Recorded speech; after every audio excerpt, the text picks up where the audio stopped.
Starting. And there we go. And we're live. This hangout is now live. Yes, indeed. Yay. Welcome, early evening people, ladies and gentlemen, to the first inaugural Masculine Geek podcast.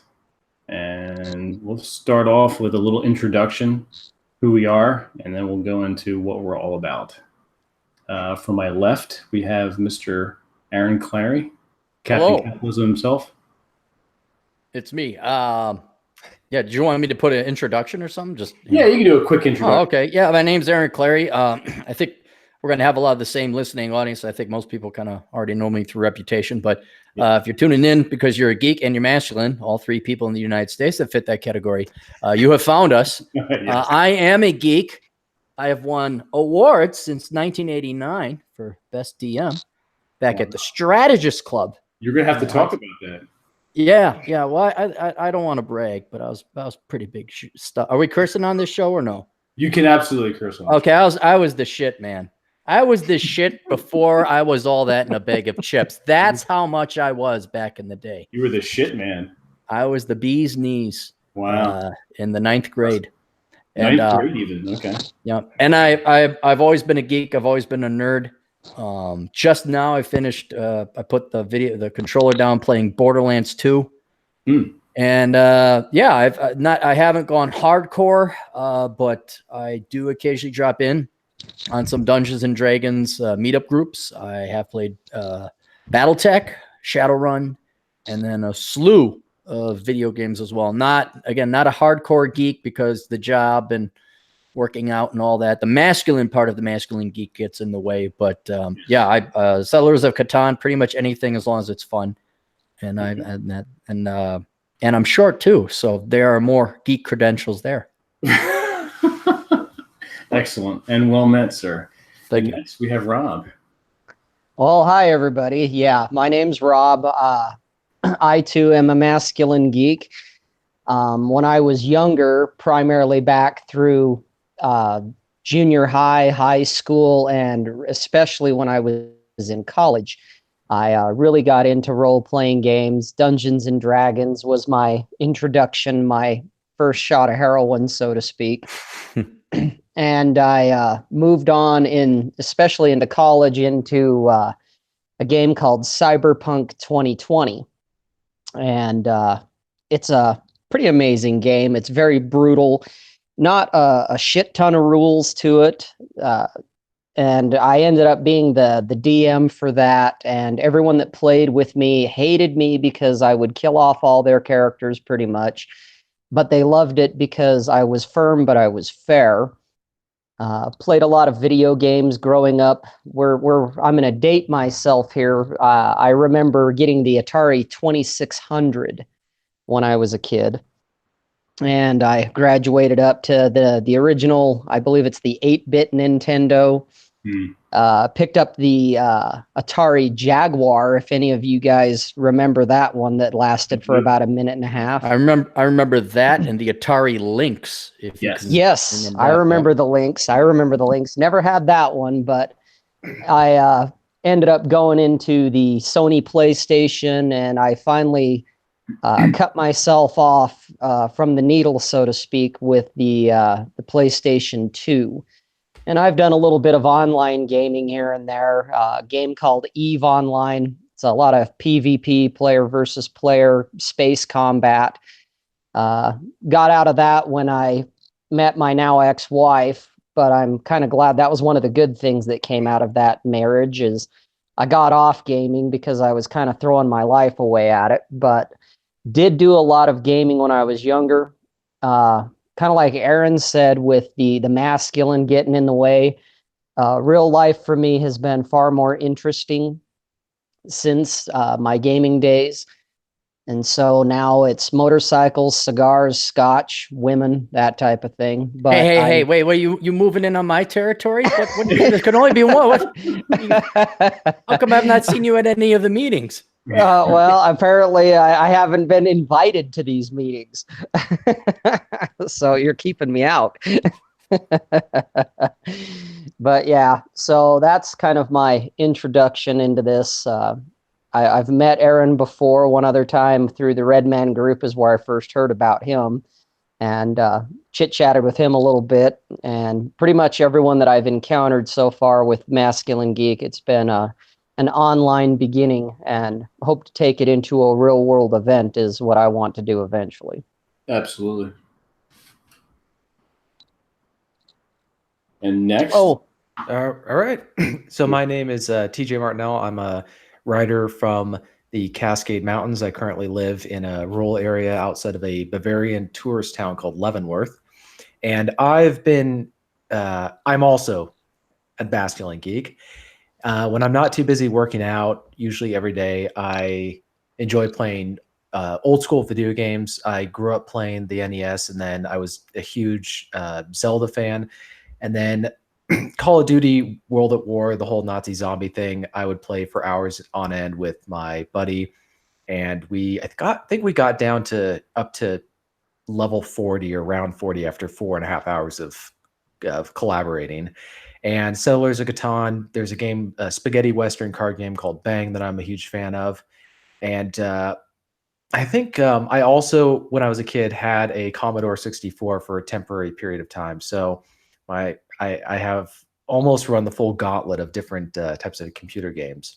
So I'm trying to think of what I used to be a big fan of Stratego and Risk and all those other games. It's just trying to get groups of people together for that kind of stuff has always been a bit of a challenge.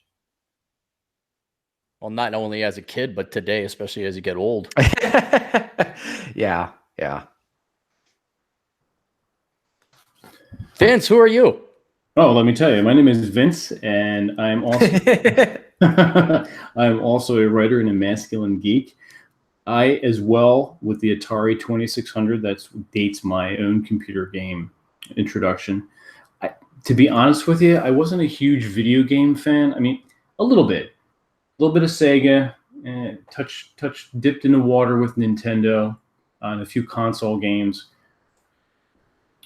PC was a different story. I really got into Icewind Dale, Neverwinter Nights, and recently, well, semi-recently, I've delved into Diablo a little bit.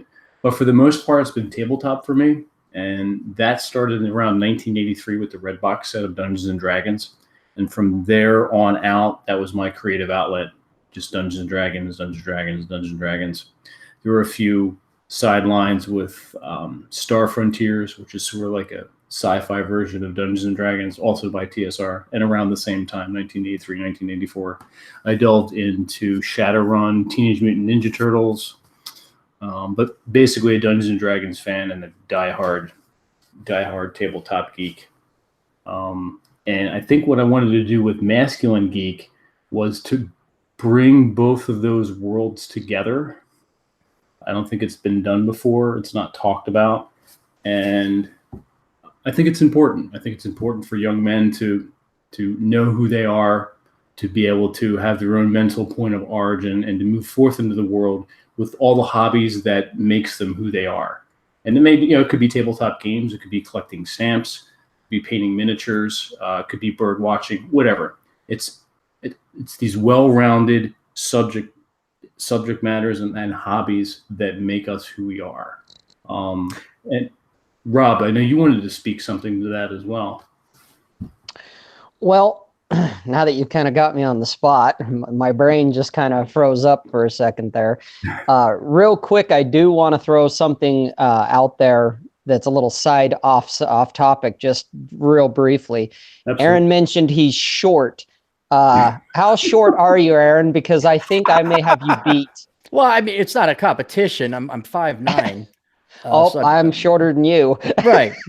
I'm just saying I was not this 6'7", monster that could beat up all the kids. And I mean, I have earned my geek credentials where I didn't break 100 pounds until my junior year in high school.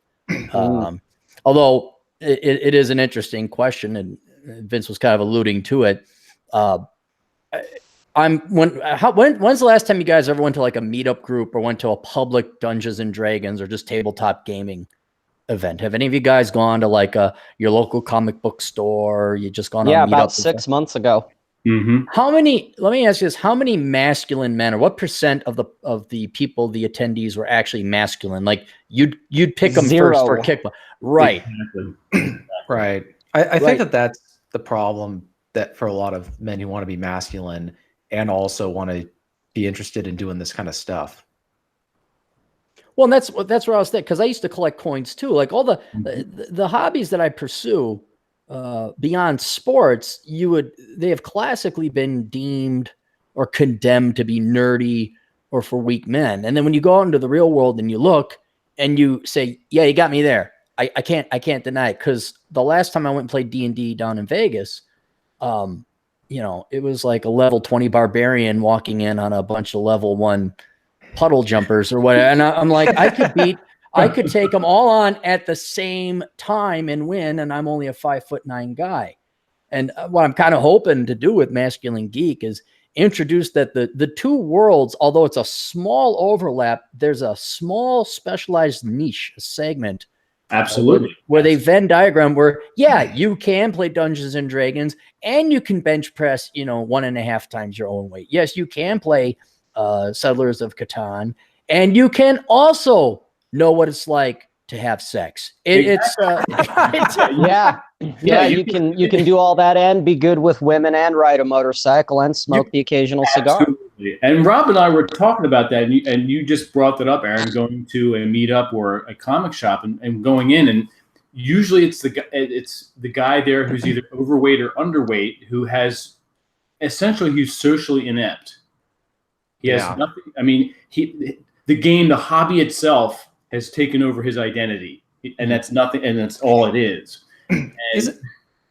That almost is an observation that I would also make of a lot of geeks, is that they're not very assertive, or they are within their social group. It's almost like they're trying to find a social group where they can feel like they're not as, to be blunt, as far down on the social hierarchy as they really are. They're trying to find they want to be the top of the pecking order.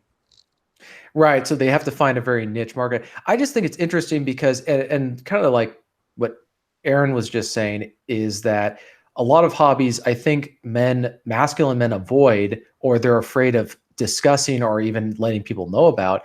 They're afraid that it's going to be perceived as geeky and it's going to undermine the perception of how masculine they are. Yes. And there's this almost discouragement of, this is for the non-masculine people.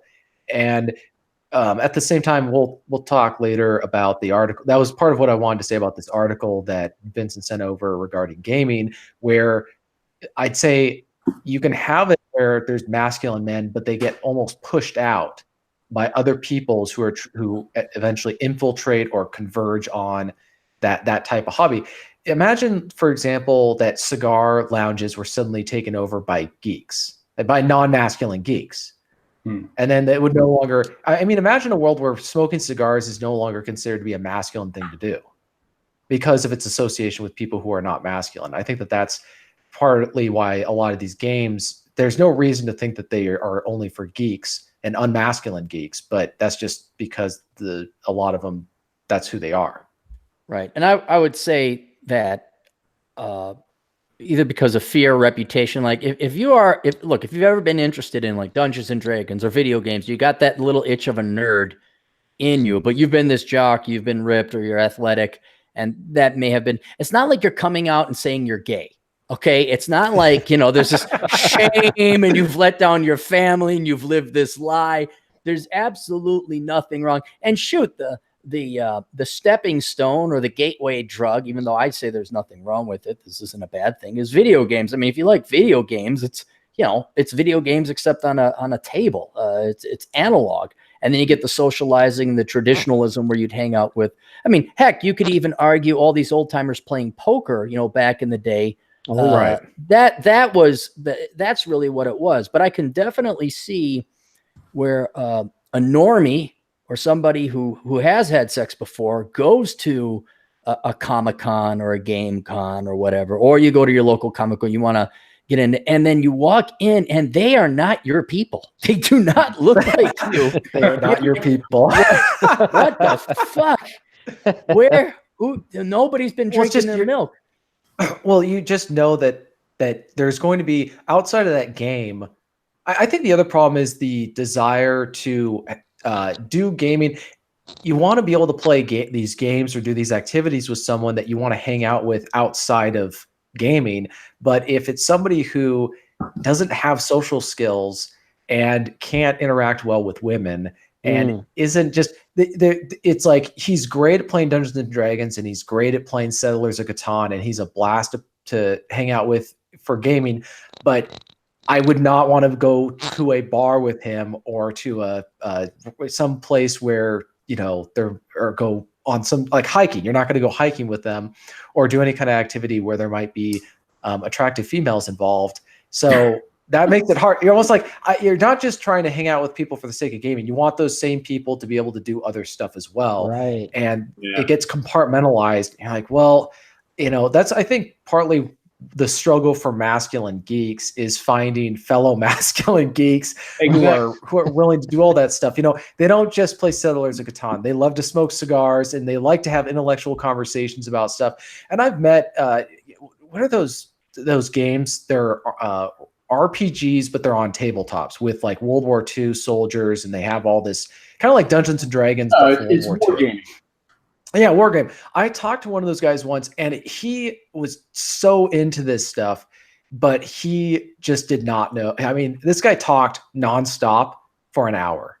With, I'm not even exaggerating. That's all they have. Yeah, no, there's that guy. He's usually there. Yep. Yeah, and so that's a struggle and I think also, kids, especially when they don't have direction from a masculine role model or kind of mentor, they're quickly going to assess what things, you know, if you want to be fit in with most people, you avoid these types of hobbies because then you get sucked into that world, and not in a bad way. Kind of like you got to pick and choose which worlds you're going to live in. Well, hopefully we can let these young guys and even some of the older guys, because the last time when I was at a Dungeons and Dragons tournament event that was going on in a semi-public space in a comic shop, there wasn't just kind of the millennial guys, the young 20-something crowd or the late teen crowd. There was guys closer to my age there too. There was a pretty decent representation as far as age went, as far as the demographics go. But hopefully, you know, we can, you know, let them know that, hey, there's, you know, you can do your gaming, but still have a life outside of it. And, you know, learn how to talk to chicks, learn to do more than just your game. You know, your game is great.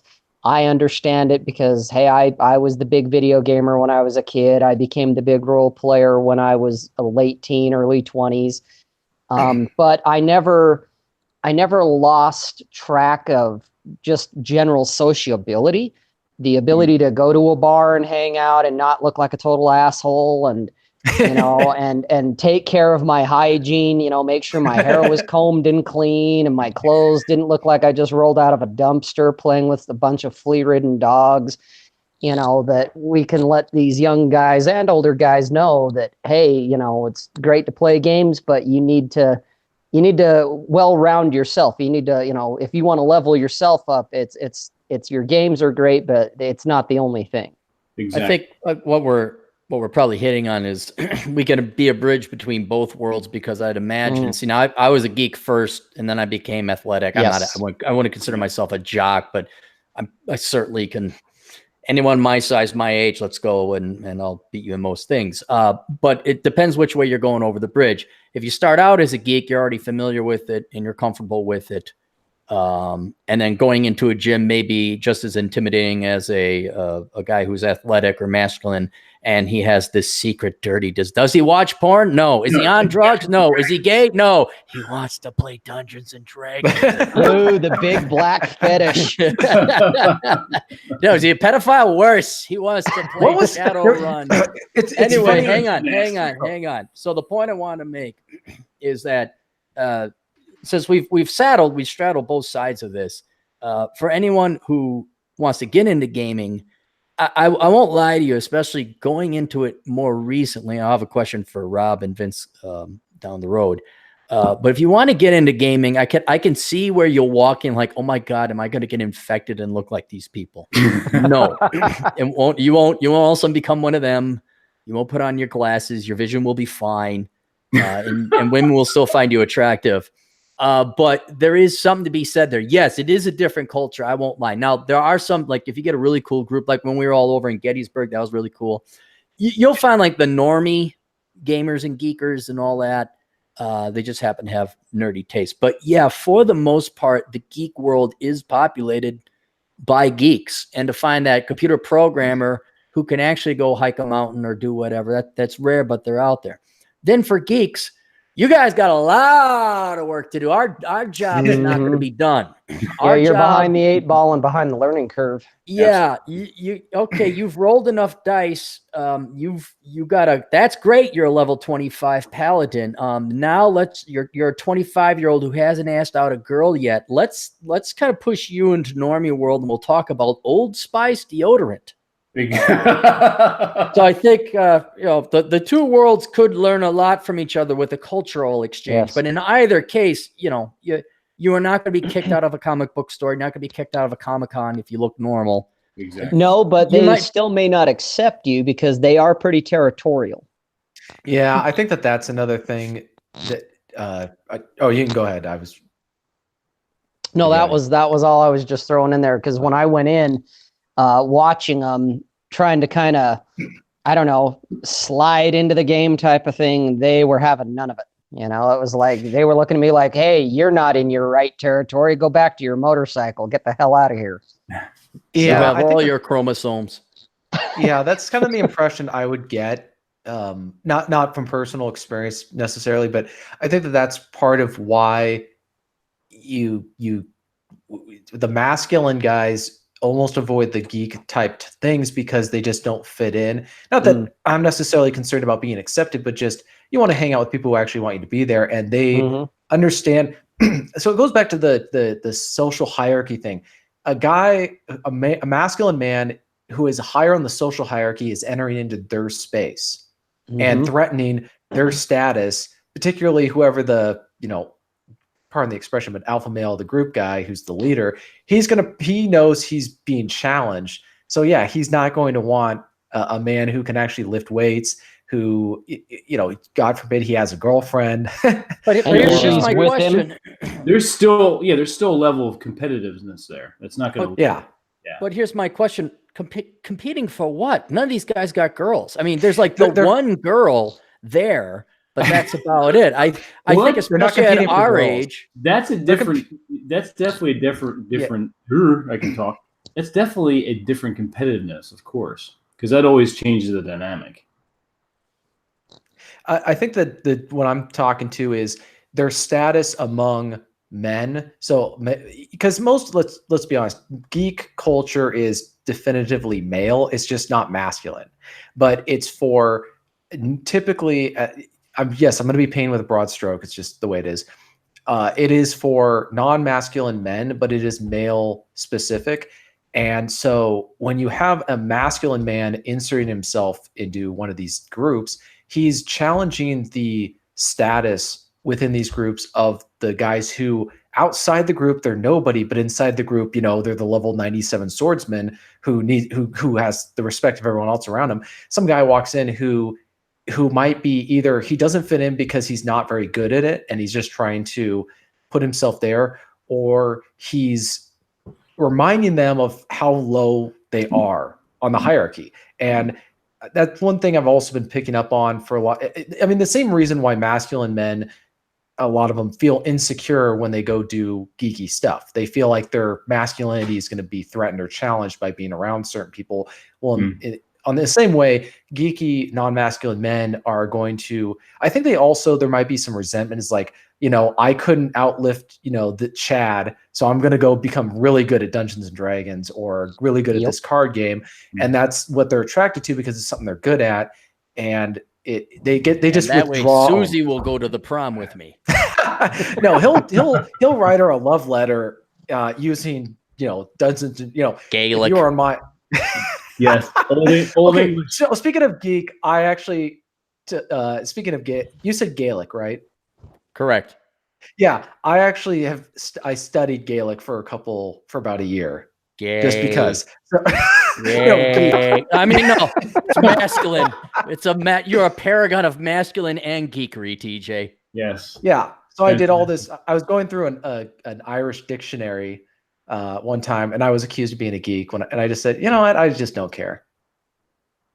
So a real life example. Right. Vincent. Well, Vincent, it could have been Klingon.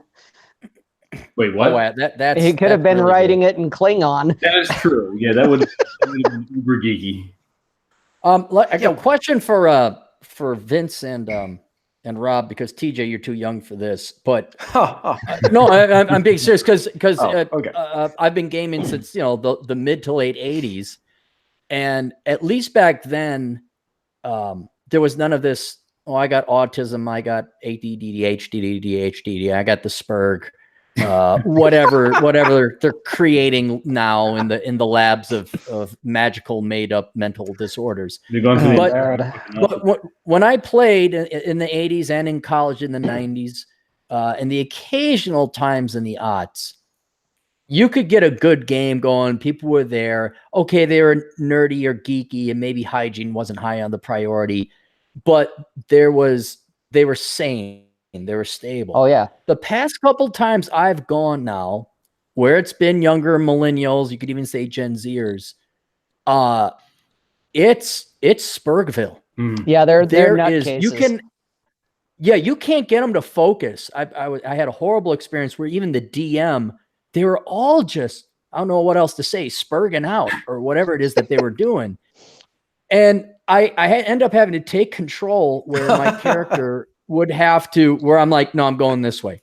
Like, no, I'm leaving, because both metaphorically in the game and actually playing the game, nobody was paying attention. And this was like kind of the upper, not the super advanced group, but it was above average group. Like you knew your stuff you're kind of playing. And that's been my worst experience, but there's been this like bit of the tism, a bit of the ADHD, where I'm like, hey kid, pay attention. Are we here to play? Are we here to talk about and make fun at what happened last episode that any of the new players don't know? And I'm wondering, have you noticed this degradation in the quality and caliber of players? Like when you guys have gone and played in public, or has been the majority of your playing been with either peers, colleagues of your own age over the years, and increasingly over the internet, that you haven't gone out into the public and played with public geeks and public nerds? I'll go first if you want, Rob. Go for it. Well, back when we were gaming and we found Dungeons and Dragons was in its infancy, and we didn't have really any way to get together unless you knew someone in the neighborhood, which I was fortunate to have friends. We're gonna bought this game. We're gonna play this game. We're gonna sit down and do this. So either that, or you went to your local hobby shop and they had, on the bulletin board, they had like a piece of paper with the tear off, need player, need dungeon master. And you're like, oh, wow, that's kind of cool. Or you had your groups, your formal and informal groups at school. So that's all you had. Now, I never played at school. There was never a formal meetup at school. But a few games that I have played in when I was first starting out, there were a few, as you described. I think a lot of it had to do is they didn't understand the role-playing aspect of the game. So it was all kind of goofing off, not focusing. Like I remember one game I was playing, and the DM was getting very frustrated. It was me and another guy who were there. We knew how to play, and two other dudes. And the two other guys were just pointing at each other and yelling out cantrips. Like one guy would say something, he would come back with another one. So they're kind of like fighting. And the DM didn't know how to herd them in the direction he wanted. And I just said, look, we're doing this. And the DM caught on it. He started rolling with it. And then his attention focused to us. And then finally, the two that were goofing off figured, oh, wait a minute. This is how you play. So I think a lot of it had to do with, because role-playing was so new, the attention span and the ability to actually learn the rules was all very new. And in some instances, there were DMs that didn't understand the role-playing aspect, didn't understand how to tell a story, and they just went through the monster manual and they let their players, from A to Z, kill each monster. And then that was it. That was the game. And then wow. But how? Exactly. That's how hard is that? I mean, how can you be a DM and not without playing? Or to know that you got to put together a campaign of some sort. Well, if you look at if you read Gary Gygax's first edition Dungeon Master's Guide, there was an example. I'm not sure if it was in the beginning or the end, or so. It was all disorganized. But there was an example of a dungeon group and what the DM said and what the characters would go through. And then that was it. There was no, like, right now, if someone wanted to learn how to play, I would say, okay, look, if you want to sit down and play in the game, you could either sit down with us and watch and decide, or you can go onto YouTube and Google Wizards of the Coast, like Christopher Perkins DM game, and watch the interaction, listen to the dungeon master, listen to the characters, and actually watch a game. You could do that. When we were younger, we didn't have that. We didn't have anyone to teach us. Like, for example, the concept of time and turns and game time in Dungeons and Dragons, when I first encountered it, I'm like, wait a minute.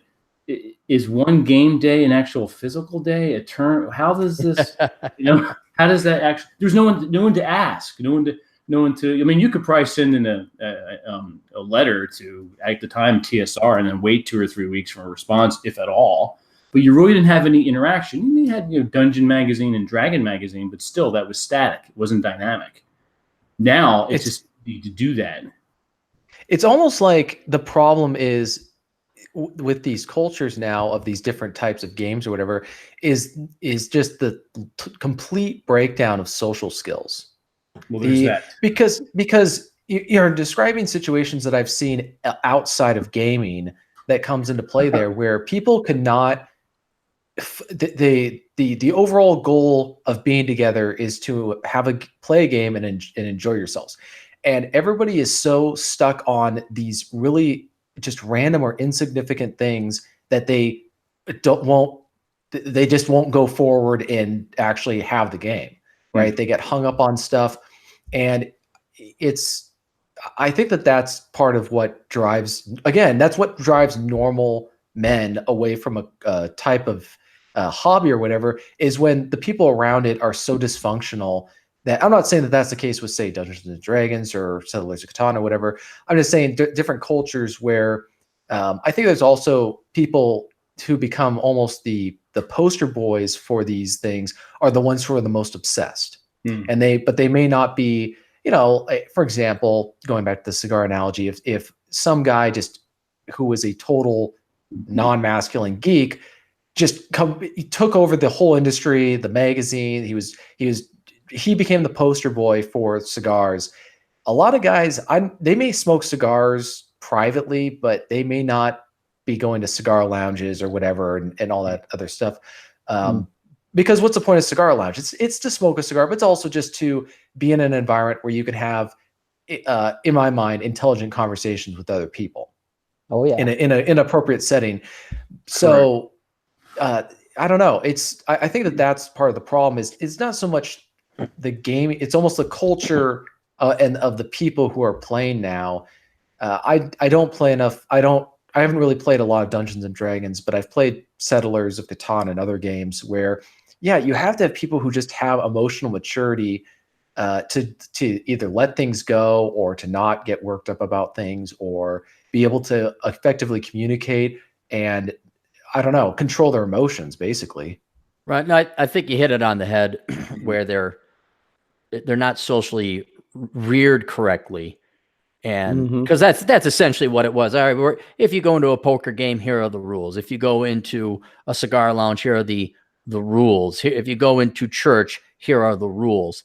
And these guys, even though that they were geeks, it was just like, I wish I had a wiffle ball bat, not the big soft red one, like the hard whippy the yellow one. Yeah, the one that would hurt and sting a bit. And I just could crack every one of them, and they had to sit down and pay attention.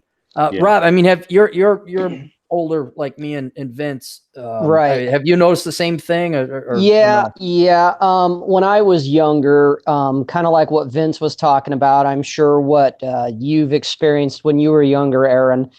I was blessed, fortunate, gifted, whatever you want to say. I had a good group of guys that, I grew up in the neighborhood with, that we would ride bicycles and play softball and do all kinds of other nonsense. No helmet. Then, oh, of course not. No helmet, none of that nonsense, none of that bullshit that's today. And then, we would also sit down and play a game of D&D.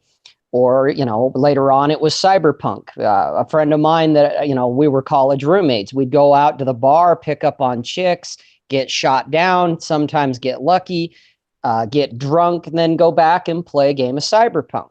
And the last couple of times that I was out in a public setting at a comic store, it was an absolute shit show.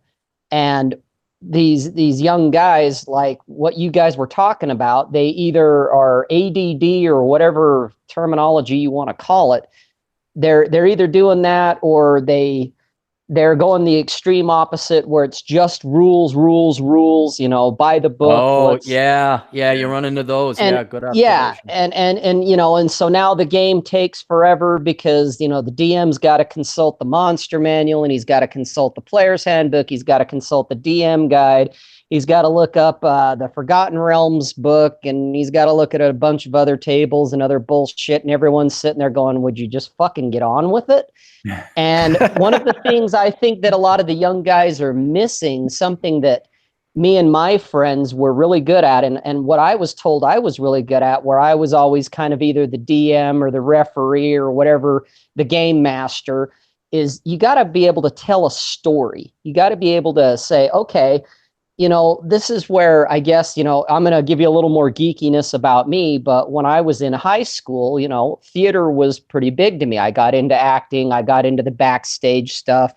I enjoyed theater a lot. I just was never good enough at it, like to get a scholarship or anything like that on it. But I was able to take what I had learned from there and apply it to gaming. And so I would be able to tell stories to these guys. And sometimes, details were important. And if the player asked, I would provide the details. And if it wasn't that important, you just kind of skim over it and just stay with the bigger picture, kind of keep things moving. And I can remember times when we would game where there was a couple times we never even rolled any dice. It was just simply, okay, this is going on, and this is the setting, and here's these dudes over here doing this, and this is going on over there. What do you want to do? And it was up to them to kind of go, oh, well, hey, I want to go interact with those guys. Well, maybe a dice roll would be necessary because maybe those were the wrong fucking guys to go deal with.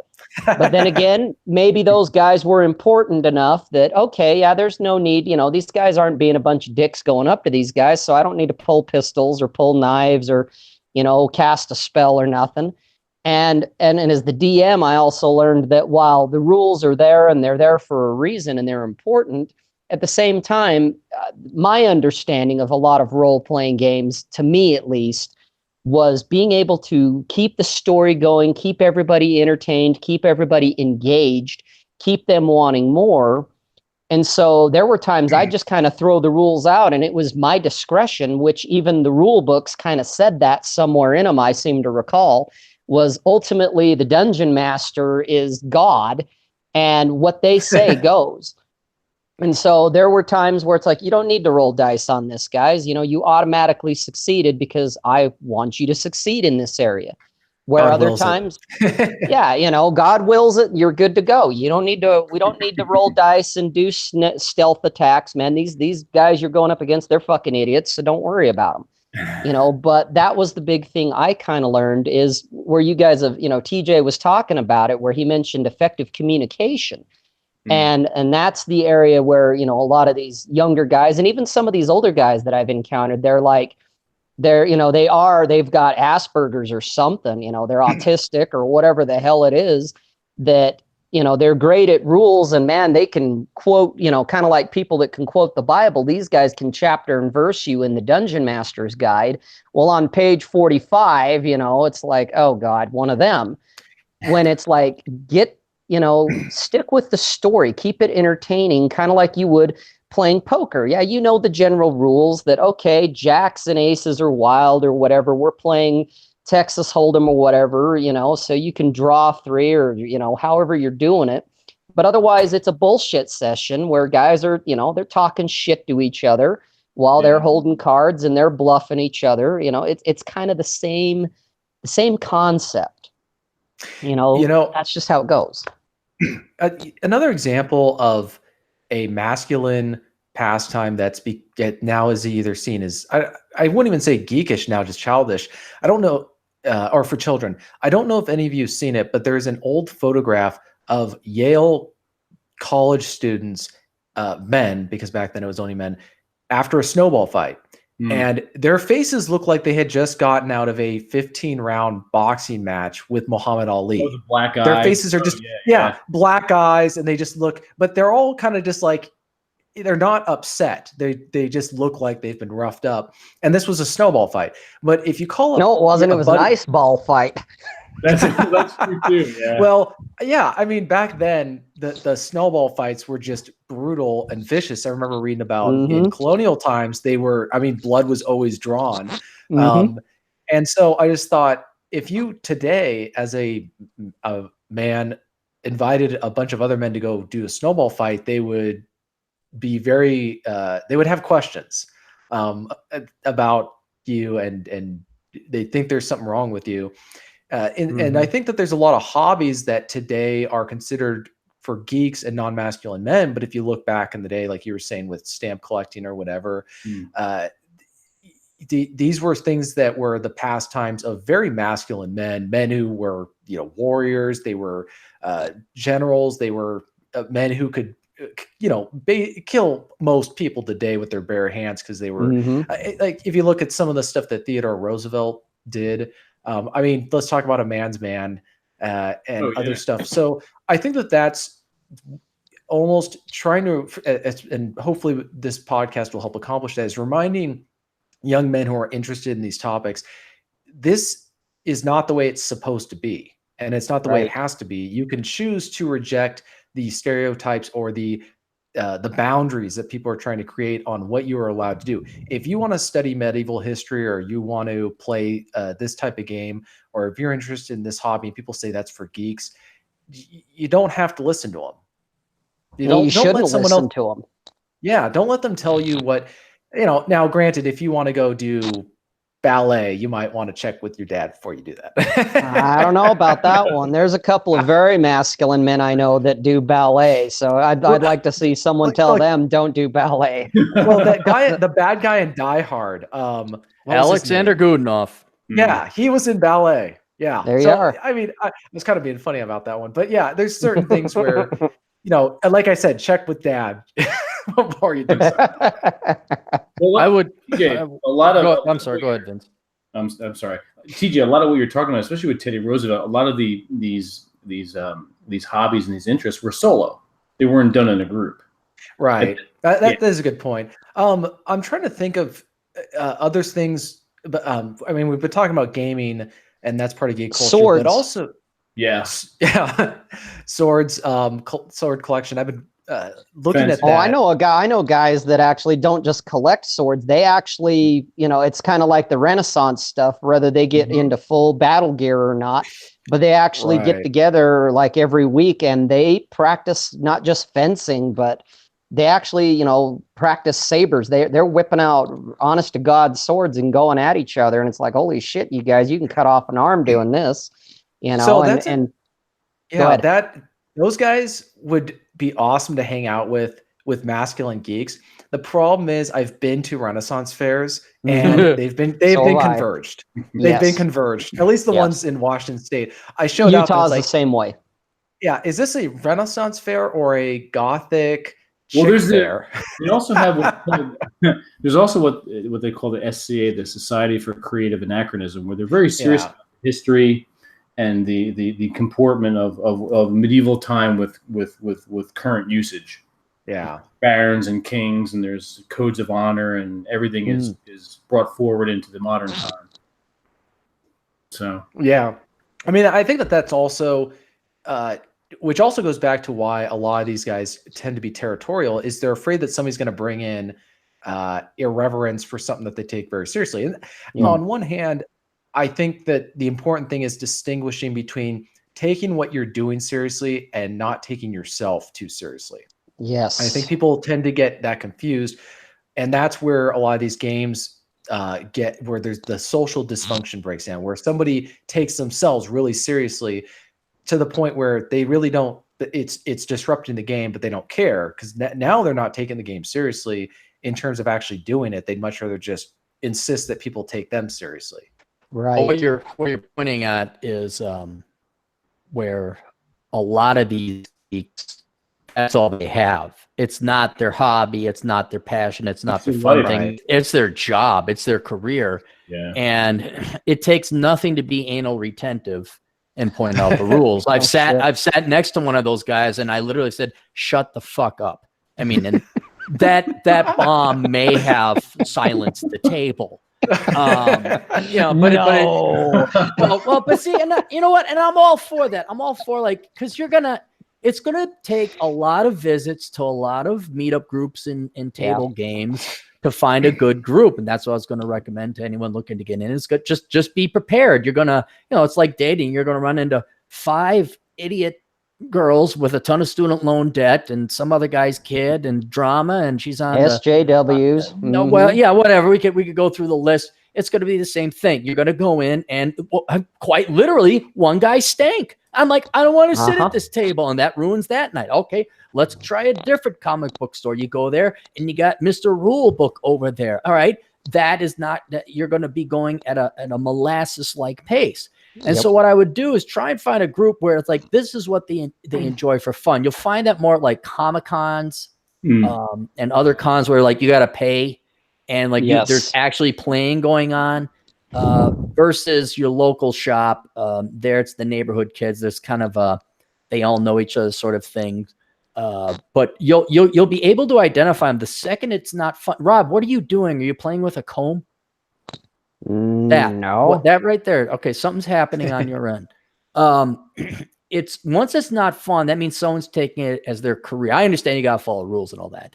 But once you get these people who have nothing else in their lives but Dungeons and Dragons or whatever game it is that you're playing, that saps the fun out of it real quick. And so I would advise don't think like, oh, this is the only. You're gonna have to shop around a lot, kind of like a good cigar lounge, kind of like dating a girl or anything else like that. You're gonna have to shop around a bit to find that cool group of guys that they're serious, but it's not their life.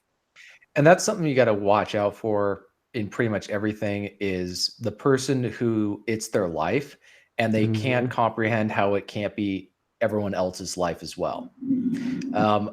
As opposed to, again, the social dysfunction and emotional immaturity, there's tons of things that I'm very passionate about, but I have accepted and had to accept from an early age that is not everyone's hobby. It's not everyone's passion. Not everyone was as interested in James Bond as I was at age 12.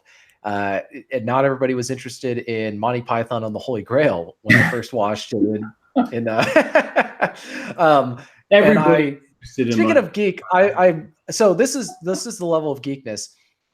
I and my friend memorized the entire movie that we could recite by heart. My friend printed out the entire script, and right now I have a poster on my wall that says "Strange women lying in ponds distributing swords: the basis for a system of government." So, my credentials are on the wall. My diploma in the Geek University. But yeah, but if somebody said, somebody says Monty Python's a stupid movie, I don't like Settlers of Catan, I think that Bang is a stupid game. Okay, no hard feelings on me. I'm just not going to invite you over to play the game with us. I don't like Dr. Strangelove, Oh yeah, okay, so that's a geek. That is a geek criteria. I feel like says the council needs to take a vote. That and Ingrid Bergman is an order. Jesus. I have to say, I have to go with Aaron on the Ingrid Bergman thing. I mean, she's think you've been outvoted. She's attractive, but she ain't all that. Yeah, I mean, she's no. Of course, I joke about her being a transsexual, and, but she's just. I'll take Anne Margaret any day. Absolutely. Yeah, he wants the redhead. Okay, question. That's a separate question that I might want to bring up. Is is there a preference for a masculine or a geek, the type of girl they're interested in, as opposed to a masculine geek? Or is it really not? Is that more of a masculine, unmasculine thing? Well, you lost me. What was the question again? Basically, what type of girl is a masculine geek attracted to, or is it just the full range? I would say the full range, although there is probably some red flags that a masculine geek is going to say, no, I'm not dealing with that.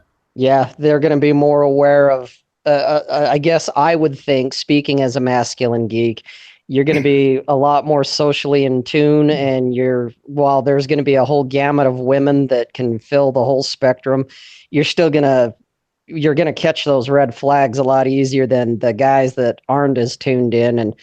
And to me, I would want to warn those other guys that, hey, you may not want to mess with that one. And yet at the same time, I've seen them like, moths to a flame, they're going in anyway. And it's like, all right, have fun with that shit. Because that one's crazy. So have fun with that. All right. I'm thinking more of just like what type of temperament are they looking for? Is it, for example, if a guy says he really likes a energetic and girl who push and pulls with them, like is always, I guess they kind of have an ongoing banter, or if one guy says he likes the more quiet one who's interested in, reading books for hours on ends. I guess that's what I was wondering is, are you asking about masculine geeks, or are you asking about just the regular geeks themselves? So I know the type the geeks like. They like the anything with a pulse. Conan, they like Conan. They like Conan the Barbarian, except as a woman. They like the female warrior. They do tend to go for that alpha type of female, the more masculine female, which I know that's not my cup of tea. No, but I prefer. Is that geek, or is that just the type of men who make up the majority of the geek culture? I guess that's what I'm trying to figure out. Is probably the guys. It's purely academic. I mean, if you're in the geek world, no, it is academic, because these guys, trust me, just show up. They're not going to get laid. I mean, so they might as well fantasize about the Conan Barbarian babes, or comic book babes, or whatever. I think get their Japanese animation girlfriend. Yeah, what is that? Okay, what the heck? But that's what I'm saying. You're asking a question. So what was that? What was the name of that island in the Indian Ocean where that secluded tribe, that idiot? He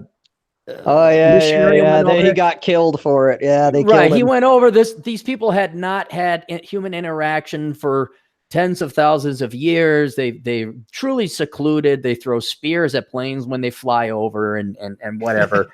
The question you're asking, TJ, is: so do you think these guys are going to land a shuttle on Mars or the moon first? Where do you think they're not? They're not capable of it. They don't even know anything. I mean, they're so far. I guess the heart of it. The heart of the question that I'm trying to get at is for a man who's masculine, or who's a geek who wants to be masculine, or masculine who is interested in geek stuff.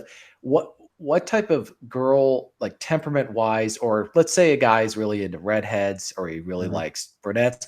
Is that a reflection in any way of whether is it to do with geek culture? Because I guess it speaks to the definition. Are you saying, does a masculine man's penchant for geekery color his preference for women? Yeah, I guess that's a fair question. Okay, and you're the journalist and author here, right? That's what they told me.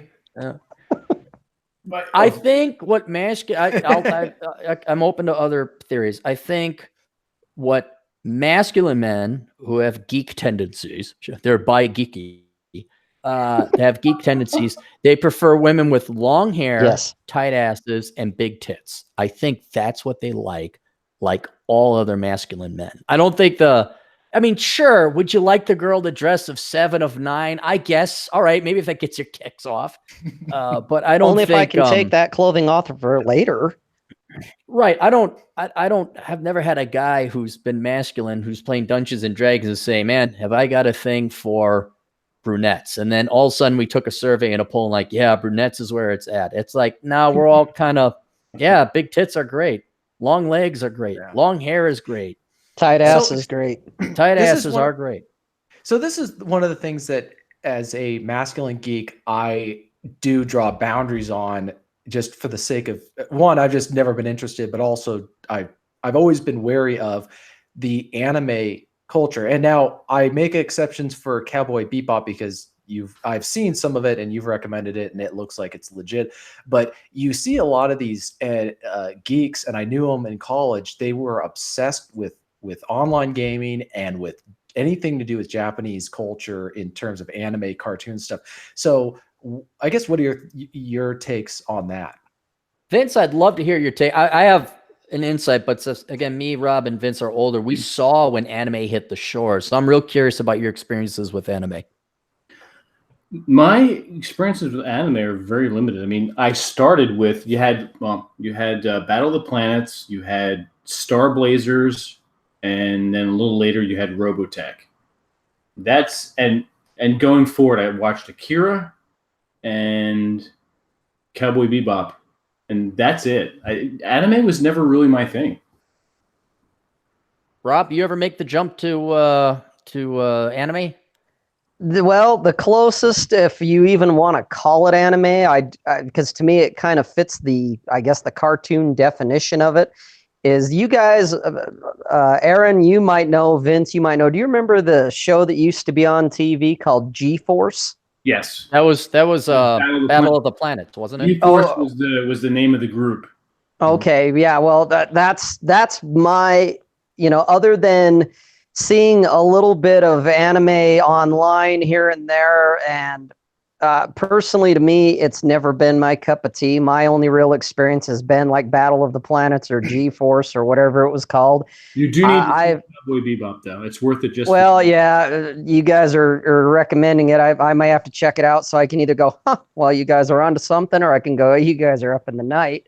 But either way, that's about the extent of anime for me. I've never understood it. I've always just looked at it as, well, to each their own, and this one's not for me.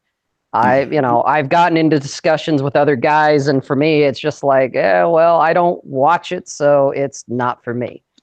I'll give you the correct answer. The correct answer. I'm joking. Like this, You're not. when it first hit our shores, with Transor Z, Battle of the Planets, Speed Racer, Voltron. Voltron. Yep, Voltron. That was pretty big. That was probably most people's introduction in the 80s. Robotech.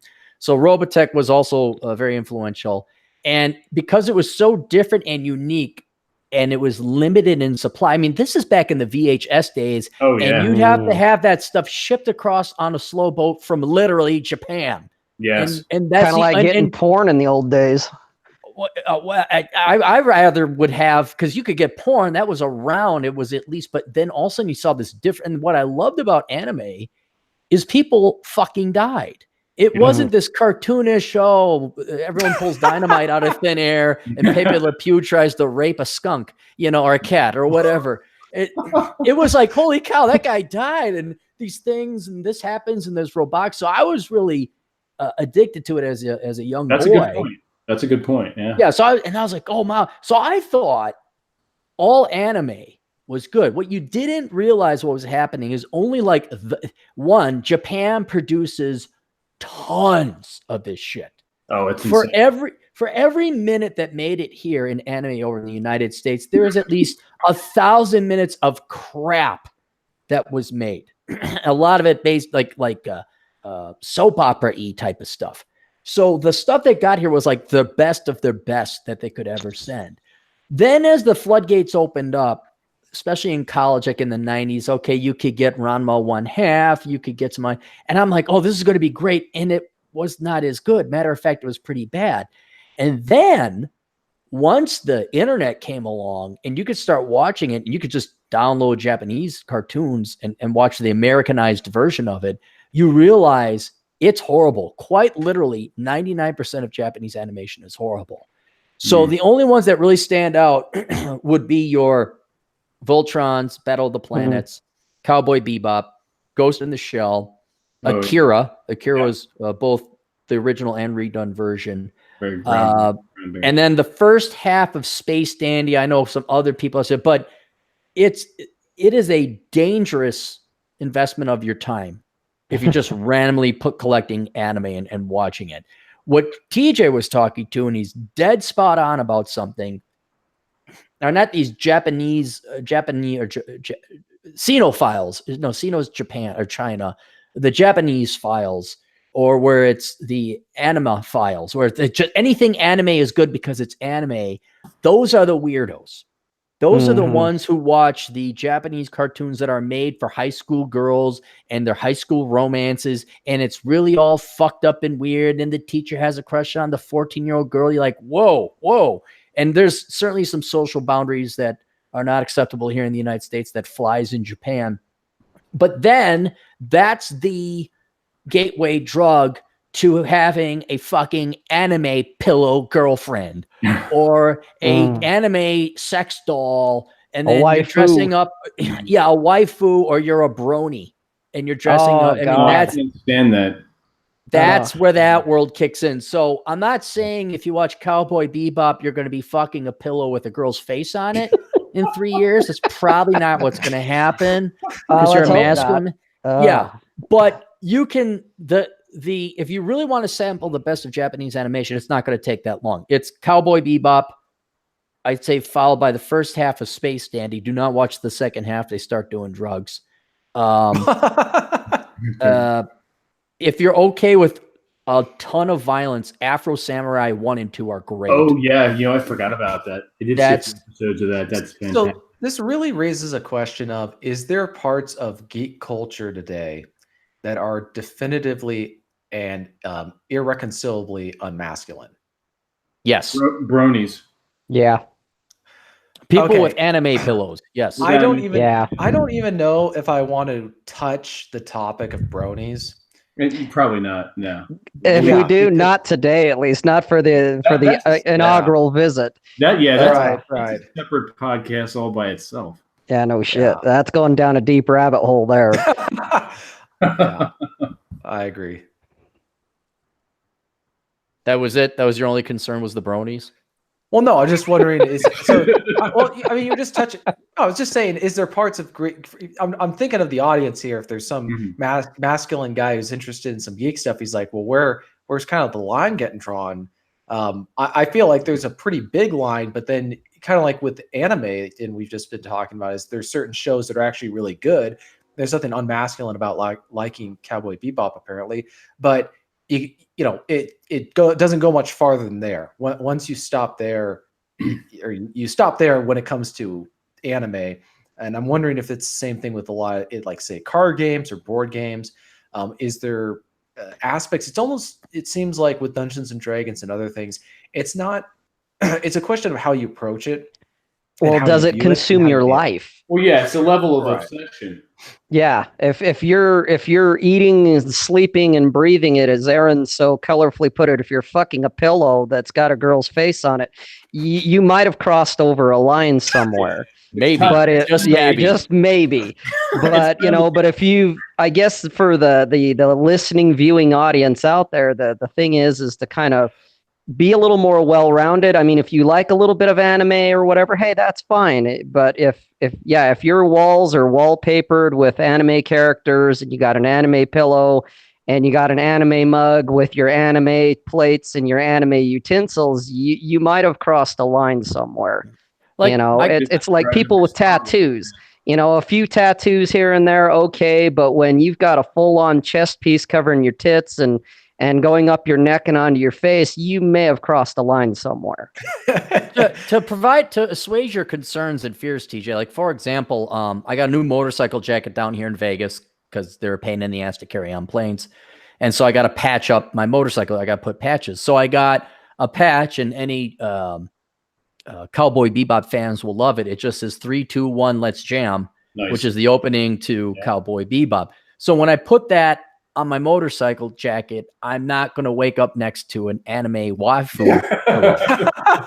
So TJ, you can watch Cowboy Bebop. You can watch Princess Mononoke, the same director. There's some Japanese animation films that make it to the U.S. theater. Oh, like a Sailor Moon type shit? No, not Sailor Moon. Princess Mononoke, and there was another one. It's the same director. Very serious. You can identify him because John Ratzenberger, Cliff Clavin, is always hired to do the voice for some main character in those videos. So those are those are legitimate. You can watch Voltron, and don't worry, TJ, you're not going to wake up with a waifu pillow next to you. But if you do get a waifu pillow, make sure there's a hole in the mouth as well, TJ. Okay, you want to make sure there's a hole. Don't get cheap. I'm going to choose to ignore everything. Okay? Don't get chipped on your money. I'm going to choose to ignore everything that's being said right now. I'm going to pretend I didn't hear it. We're going to edit this. Somebody's going to be watching this podcast thinking, or listening to it and thinking, what is wrong with these people? No, dude, you don't think that exists? It does, man. It really does. I know it does. Trust me. The stuff I hear about, I try to keep up to date I try to keep up to date on the degeneracy in our culture so that nothing really shocks me.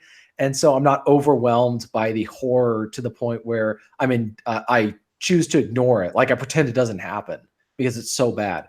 No, it's kind of like a guy who's, updating his computer. You got to update to figure out what's going on. Or right, sure.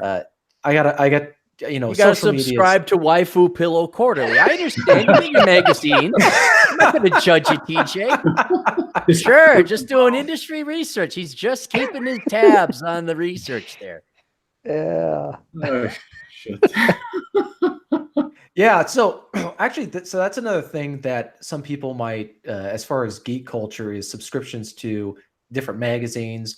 Like some people I know subscribe to, like, say, Civil War. I don't want to say that's another thing. I don't know how much you guys have experience with this. I have none, but I was interested in it for a limited time in pursuing it, and it was reenactment or like Civil War or whatever it was, and it was too expensive for me to do, and I couldn't feel like I could commit to it. But it kind of also felt like something a geekish person would do. But I felt like also, if you're able to dress up as a paratrooper from the 101st, I'm trying to understand how that would be considered unmasculine to do.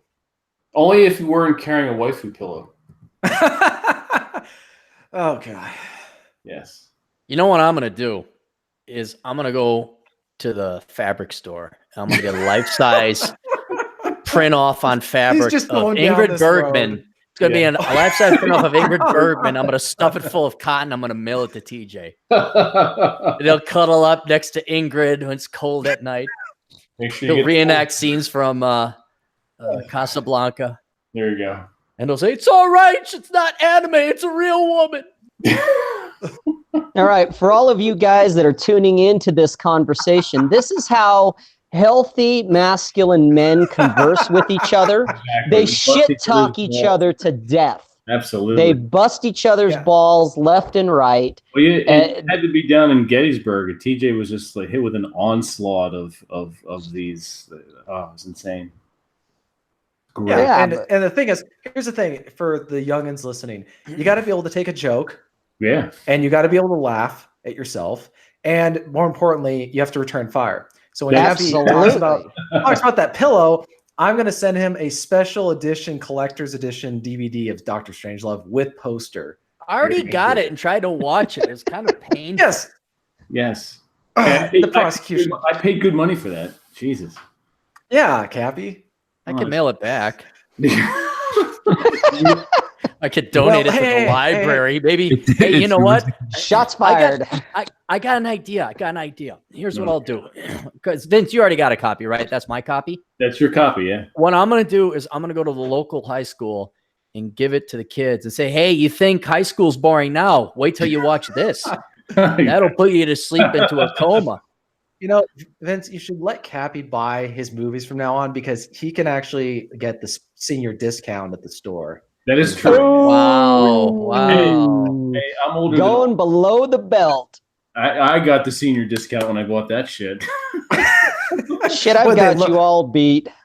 It's like the opposite of Social Security. They keep lowering the age. No, wait a minute. Wait, Rob, how old are you? I just turned 47 yesterday. No, Christ, you're almost dead. I'm older than you. Are you really? I'll be 49 February. Oh, really, fuck, Vince? you are old. Yeah. Wow. No homo like TJ, but you look good for your age. Thank You you. do. I thought you were younger. Thank you. That's why I got the 33-year-old girlfriend. Damn Oh. right. Yeah, Yeah. That's masculine geekery right there. exactly. Yeah. If you can get them That's- 10 years younger than you're that's old how you do or it. younger, that's the way to go. Yep. Absolutely. That's the way you do it. Have you guys ever tried to get your girlfriend to actually play like Dungeons and Dragons? I think it'd be easier to get them to have a threesome at times. You're absolutely right. Yeah, I've tried that, and it's been an exercise in futility each time. Yep. They make it sound like I'm a Satanist or I'm a pedophile or something like that. And I'm like, no, you could come and join. Same thing with the Masons. Like I was kind of kicking around joining the Masons.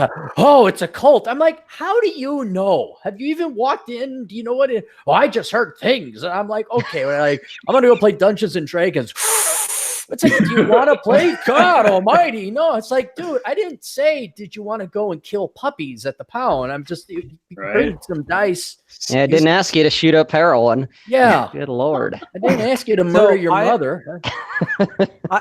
I can say from personal experience, there was a Valentine's Day thing that my buddy and I were trying to play these board games or card games with these girls. And yeah, dude, it's exactly what like you guys were describing with the Dungeons and Dragons meetups that you were doing, where you could not get them to focus. I mean, you're trying to explain the rules and they're just they're like, they're almost like a puppy, right? That you're trying to get focused on, whatever it is. Get them potty trained. You're trying to teach them the rules and they suddenly one of them says something that's completely off topic and they all start laughing and you spend 5 minutes trying to get them to calm down. Yeah, it's ooh shiny. Yeah, you almost here's the thing, if they're not interested in it on their own, don't waste your time. Exactly. Yep. Exactly. Yeah, I would just like the not the scorn, but the reputation or the taintedness of it to go away. Like, I mean, I could really say, I'm off to the bar to get drunk and fondle other women's boobies. She'd be fine with that. But I'm going to go play Dungeons and Dragons. Really? You could come with? God, no. All right, never mind. I know part of that is, men are kind of conscientious about that stuff too. But I mean, women, from what I understand, are very conscientious about their status and how they're perceived and where in. And so when they see their man doing something that doesn't fit in with the rest of society, they get concerned because is he going to suck her into it? And then she's her. Yeah. And I think it's also I don't know. I'm not the expert on this one, but I'm wondering also is it also part of their concern for when a guy has a hobby of his own or an interest of his own that is not connected. Like he likes to go hiking, he likes to go skiing, he likes to do stuff that she isn't a part of, and she doesn't want him to do anything that she's not a part of. I've encountered women like that. That the very thing that they first got attracted to you, like for me, it was motorcycles and guns. And next thing you know, she's trying to get me to sell the motorcycle and get rid of the guns. Yeah. And it's like, hell no, I'm not, these things were here before you. They're going to be here after you.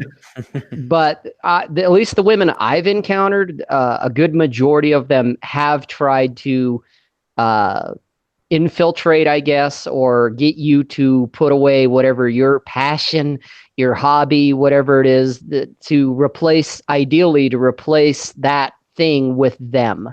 That's what I've encountered. Yeah, that's what I was wondering, if that's they're just instinctively, they look at stuff, and when they say that they're really interested in something, that's when they first meet you. That's because it's whatever you're doing. If they're attracted to you, they're going to be interested in it as well.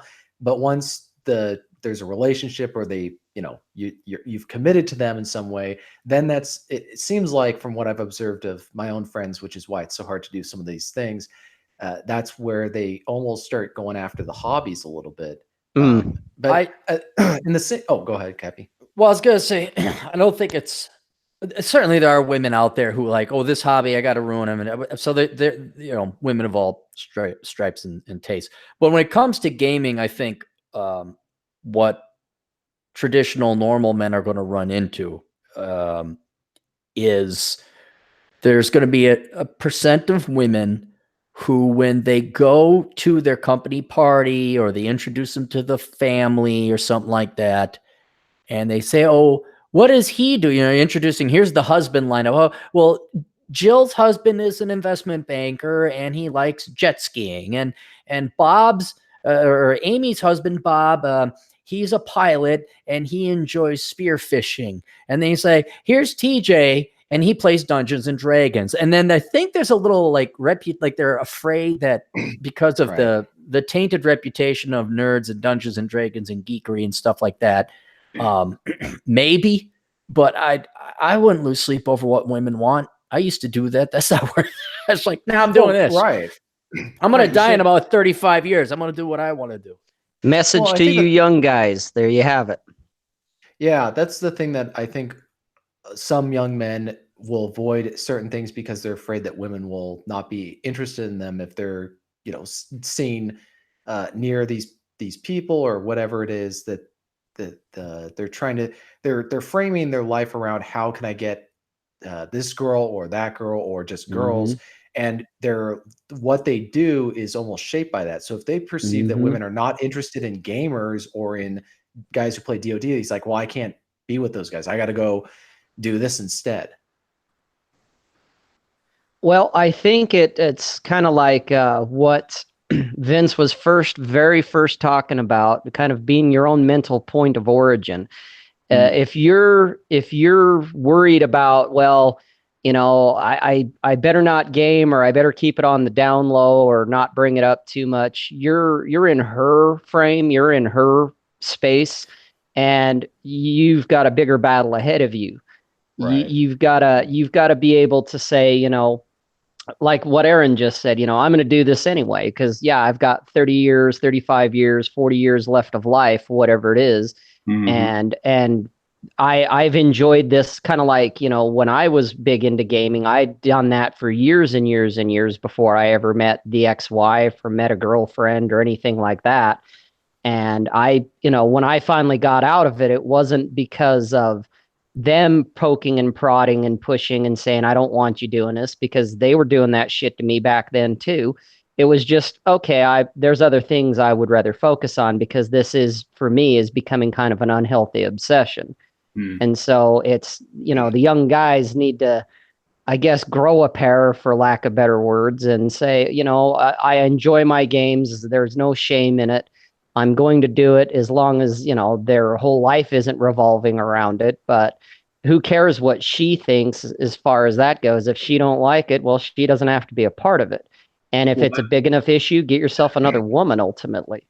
Yeah, well, that's one of the problems too, is if the geek or not, masculine or not, if you're not holding your frame of who you are, whether that's in business, with your family, with your friends, with your relationship, and staying true to that, then anyone can come along and sway you, because you don't want to rock the boat. You don't want to. You want to be nice. You don't want to. You don't want that person to go away.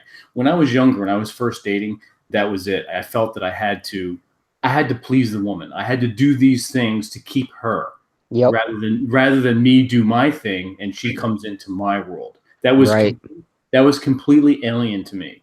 And I realized the hard way when I was, not that I was being a dick, but kind of like the zero fucks given. Like, hey, if this is what I do, and if you don't like it, there's the fucking door. I am the captain. I am the captain of the fun bus. Okay? And if you want to ride on it, these are the rules. I'm sorry, but that's the way it is. And you know what? My whole world opened up, and I'm happy, and the women in my life are happy. That's the way it is. They're just happy you're not going out with other women, because when you say, I'm going to play Dungeons and Dragons, like, exactly, good, fine. Yeah. Not going to the strip club, fine. Yeah, that's exactly. Now, they might, on one side, they might be afraid that it's signaling that their man is going down a path that's going to make him less attractive than what she, what initially drew her to him, that he's going to lose that and become like guys that she's not interested in.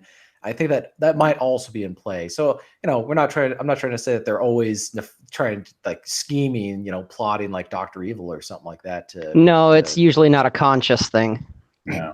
Yeah. I don't think that that's for most people. They don't, they're not explicitly aware of what they're doing or why. You have to actually stop and think about it. For example, why are certain things considered geekish and why are certain other things not considered geekish? Most people don't know why, they just know what is. That's a good point. Yeah. Well, that's all we got for the night. Yeah, I was going to say it's coming up on I think the almost hour and a half mark. It was time does fly. It really does when you're talking geek and masculine.